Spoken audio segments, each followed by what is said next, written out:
Mais um assunto de vídeo que brota dos comentários. Muitas, mas muitas pessoas falam pra gente, olha, falem mais sobre a conversão do marido, fala sobre a conversão do namorado, não aguento mais minha mulher que não vai na igreja, né? Meu filho então que está nos descaminhos do Senhor, ó meu Senhor. Esse é um tema realmente que vira e mexe, alguém pergunta, pede orientação, porque todos nós, na verdade, temos ao redor, um pouco mais distante ou talvez bem próximo de nós, alguém que não está caminhando junto a Deus e que isso causa um incômodo no nosso coração, às vezes um sofrimento, quando nós vemos a pessoa avançando em idade muitas vezes e não buscando as coisas de Deus, não buscando o próprio Deus. Isso nos faz sofrer, porque amamos aquela pessoa e a queremos ver feliz. E a gente também quer ser feliz do lado dela, né, Déia? Porque às vezes a gente quer a conversão de alguém para a gente ser feliz também, porque a gente fica mais tranquilo, a gente fica mais em paz. E claro, a pessoa que está em Deus, está na caminhada, está no sacramento, está se confessando, está indo na missa, está rezando o terço, essas pessoas tendem a ser melhores, mais pacientes, mais virtuosas, né? Então a gente quer a conversão porque a gente quer o bem das pessoas que nós amamos. Nós vamos entrar mais profundamente nesse assunto depois do chicotinho. Então vamos chicotear e começa o vídeo.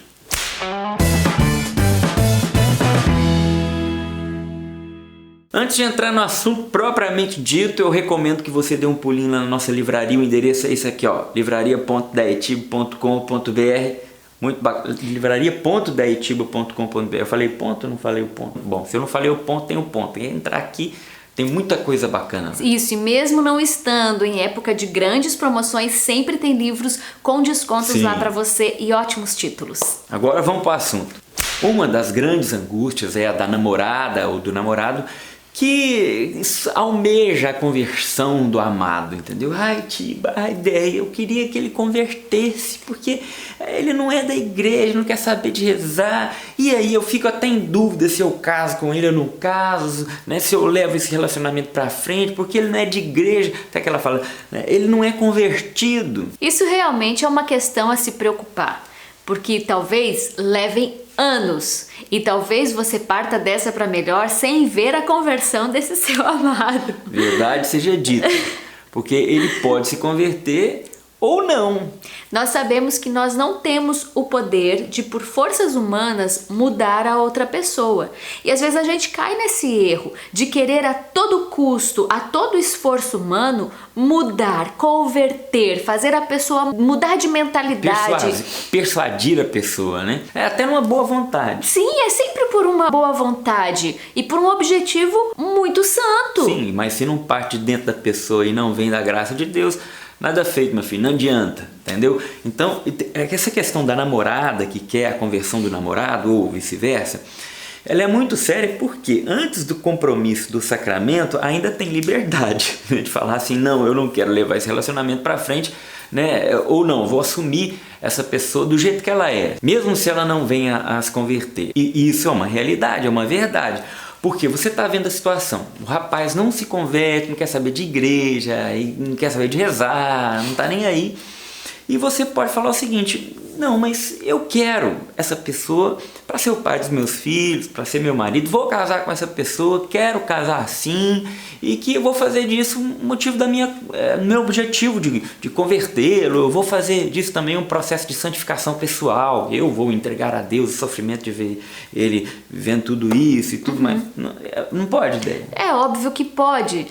Um grande erro também é às vezes quando a pessoa está namorando, ela vive uma situação assim de estar em Deus e o namorado não, e querer que outras pessoas tomem decisão por ela. Chega constantemente perguntas, Déia, Tiba, eu prossigo nesse namoro, ele não é de Deus, ele não quer ir comigo pra missa, ou ele até vai, mas ele não gosta, ele não comunga, ele não se confessa e tal. O que eu faço?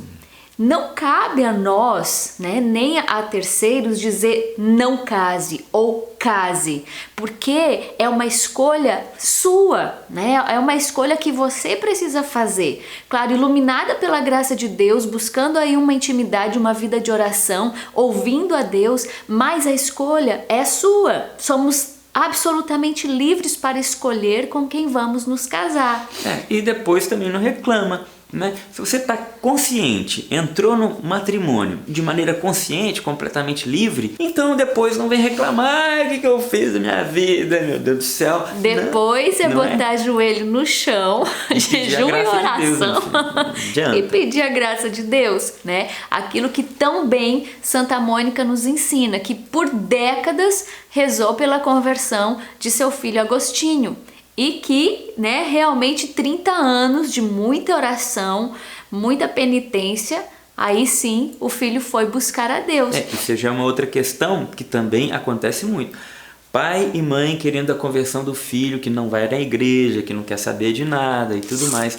E que é uma situação muito mais complicada. Por quê? Geralmente o filho não dá muito ouvido para o pai e para a mãe. Principalmente na adolescência. Olavo de Carvalho vai falar no livro aquele lá em cima ali, o mínimo que você precisa saber para não ser um idiota, que a rebeldia do adolescente se resume em amar o que me despreza, o fraco que me despreza. Amar o fraco que me despreza e desprezar o forte que me ama. O que isso significa? Traduzindo esse enrosco. O adolescente muitas vezes se submete ao grupo, né, aqueles outros amigos que não quer o bem dele, que não o amam, na verdade, mas se submete àquele grupo e despreza os pais por causa disso, né? E ele reage aos pais de forma agressiva e tudo, porque ele sabe que os pais nunca agirão com ele na mesma proporção. Então, resumindo, é o amor pelo fraco que o despreza, né, o grupo, e desprezo pelo forte, que são os pais, que o ama. Essa é a rebeldia adolescente. E geralmente o filho não dá muito ouvido para os pais. Isso se torna ainda mais complicado. Aí entra uma força poderosa, que é a força da intercessão, da oração. E não subestime esse poder, viu, gente? A oração, ela tem muito poder para mudar as pessoas, porque é graça, conversão é graça, não é mero esforço humano.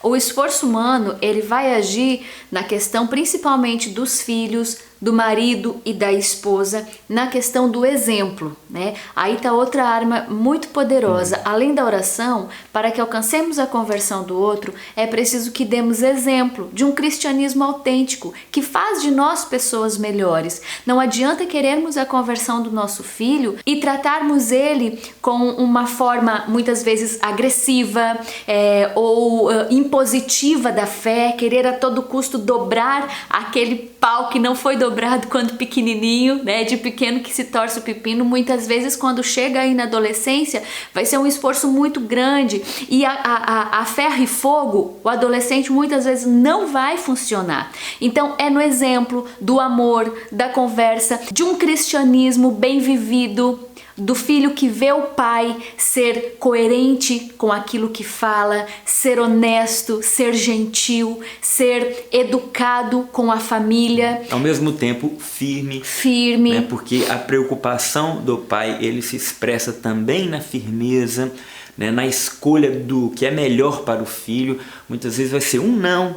E o adolescente, ele reconhece isso também. Tá? Lá no coração dele, ele sabe que aquele não é para me preservar, por amor a mim que meu pai e minha mãe estão dizendo não. Isso é muito importante porque dá segurança, porque ele vai ter uma referência. Ele pode andar para lá e para cá, mas ele vai ter uma referência. Quando o mundo desabar para ele, seja o mundo afetivo, seja o mundo, sei lá, até financeiro, das amizades, enfim, ele sabe que ele tem um porto seguro, porque ele sabe que o pai e a mãe têm personalidade, sabe o que é certo, sabe o que é errado. Isso também funciona na questão do esposo e da esposa. Aquela esposa que ora constantemente pelo seu esposo para que vá para a igreja, que busque os sacramentos, mas que não dá um testemunho de uma pessoa que foi alcançada pela graça de Deus. Às vezes é grosseira, se fecha no seu mundo, ou na hora que vai chamar o marido para a igreja, não é com um convite, mas com uma imposição ou com uma acusação. Você é um preguiçoso, você não busca Deus, você vai para o inferno, né? Isso não vai levar o seu marido para Deus, mas é justamente no ver a mudança, ver ali uma esposa carinhosa, uma esposa dócil. Isso aconteceu com Santa Rita, né? O Ferdinando, que era o esposo dela, né? Acho que era Ferdinando o nome dele. Ele se converte pelas orações daquela mulher, mas por ver nela algo que ele nunca havia visto na vida, que ele nunca havia experimentado: a doçura, a obediência, a submissão, aquela mulher que diante de tanta agressividade daquele marido não reclamava, mas se punha a rezar e o servia com amor. Tendo em vista a conversão dele. Era fácil para Santa Rita se submeter a tudo aquilo? Não, não era. Mas pela conversão, tendo em vista um prêmio maior, que era a conversão do marido, ela se submetia a toda aquela situação e ela alcança o prêmio. Ela vê o seu marido mudar de vida por um testemunho autêntico. Ele viu naquela mulher um outro Cristo, ele viu naquela mulher uma verdadeira cristã e ele desejou mudar de vida e muda. E quando morre, morre na graça de Deus. Agora, você quer a conversão da sua esposa ou do seu marido, né, se atolando na igreja, ficando ausente em casa, sendo uma chata? Como é que você quer converter seu marido? Ele olha para você e fala assim: eu vou querer ter uma vida que nem a dessa mulher, que só entra em casa, só reclama, só xinga a gente, manda a gente para os quintos dos infernos, de outras formas, né, acusando e tudo mais.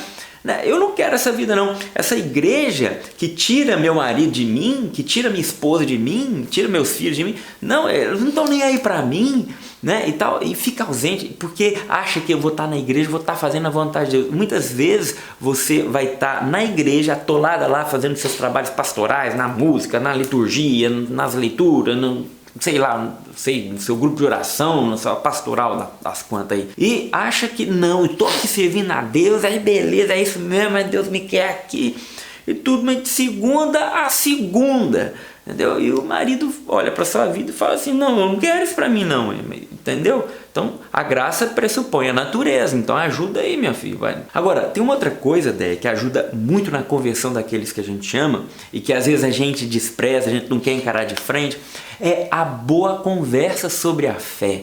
Às vezes falta do marido sentar com a esposa ou a esposa com o marido e conversar, jogar as claras mesmo. Meu bem, vamos conversar sobre a nossa vida de fé, sobre a nossa espiritualidade, nossa vida de igreja, né? Eu sinto que você poderia me acompanhar mais, eu me sinto bem quando você está comigo, né? Eu me preocupo com sua salvação, né? Isso é bonito. Aí fica mandando mensagem pra Déia e pro Tibo, fala: Déia e Tibo, fala sobre isso, sobre os maridos que não vai pra igreja.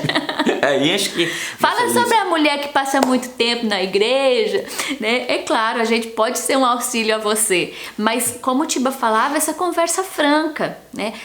Retornando, é sempre a importância e a necessidade do diálogo em casa. Fulano, vai lá, chama a minha mulher lá para ir poder no retiro com a gente, lá faz o convite para ela. Mas às vezes não tem aquela conversa, vamos sentar aqui, vamos conversar sobre o que é importante para nós, sobre Deus.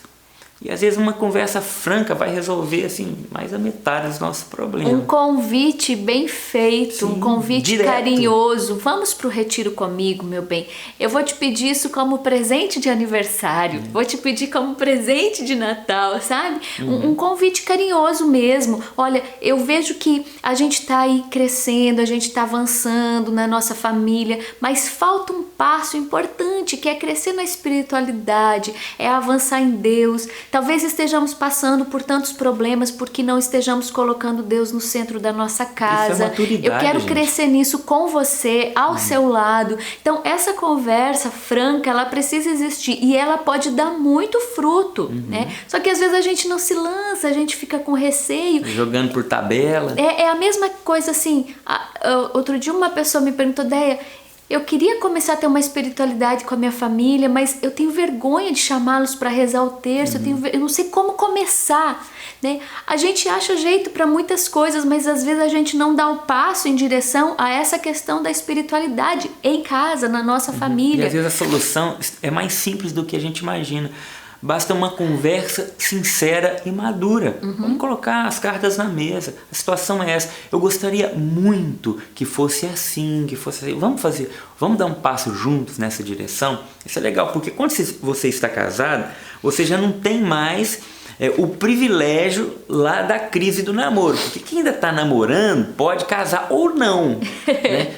Então, se você quer terminar um namoro porque o rapaz não vai na igreja ou a menina não vai na igreja, beleza, você está no seu direito, você pode muito bem fazer isso. Agora, uma vez que vocês estão casados, vocês já não têm esse privilégio. Então a luta é mais acirrada, né? A oração tem que ser em dobro, porque é a graça de Deus também que vai fazer tudo acontecer, gente. A gente não está dando dica aqui, desconsiderando a graça de forma nenhuma. De tudo isso que a gente está falando, o mais eficaz é a oração. Mas ainda tem a situação onde nós queremos e desejamos a conversão de terceiros, amigos, conhecidos, pessoas queridas ao nosso coração e que estão longe de Deus. E até pessoas que a gente não conhece, porque a ordem de Jesus é ide e ensinai a todos, né? Levai a todos o evangelho.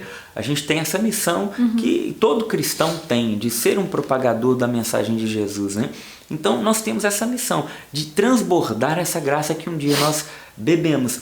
E isso é importantíssimo, né? É um gesto de profunda caridade, a própria evangelização. Partir para evangelizar através da pregação, seja da música, seja do serviço, enfim, existem várias formas de levar a palavra de Deus. Isso é uma missão de cada um de nós, somos cristãos batizados, né? Quando nos colocamos em oração, quando vamos rezar um terço, não podemos nos esquecer dos pobres pecadores que não conhecem, que não tem quem reze por eles. Assim como rezamos pelas almas do purgatório, precisamos rezar também por aqueles que precisam ouvir, que precisam conhecer a Deus. E a nossa oração, por mais simples que seja, ela tem sim a sua ação, a sua eficácia. Conversão dos pecadores, dos quais nós nos incluímos, né, pela nossa própria conversão. Quem está de pé, cuide para não cair. E simbora pra missão, gente. Desanima não, tá? Sei que seu namorado tá dando trabalho pra você, mas vai com calma, vamos lá, insiste. Se você perceber que não vai dar reggae, também você tem a liberdade de fazer suas escolhas. Você que é casado já não tem escolha. Você vai ter que conquistar o seu cônjuge aí pelo exemplo, pela evangelização, pela sua oração. E vamos que vamos, fazendo a nossa parte, contando com a graça de Deus. Exatamente, com Deus é possível, né? Toda a realidade pode ser sim transformada, porque o Senhor alcança lá onde nós não podemos alcançar. Força e fé. Deus abençoe, gente. Até o próximo vídeo. Compartilhe, já que recebemos constantemente perguntas sobre esse assunto, com certeza aí ao seu redor podem ter pessoas precisando desta mensagem, deste vídeo. É isso aí. Um abraço. Valeu. Tchau, tchau. Deus abençoe.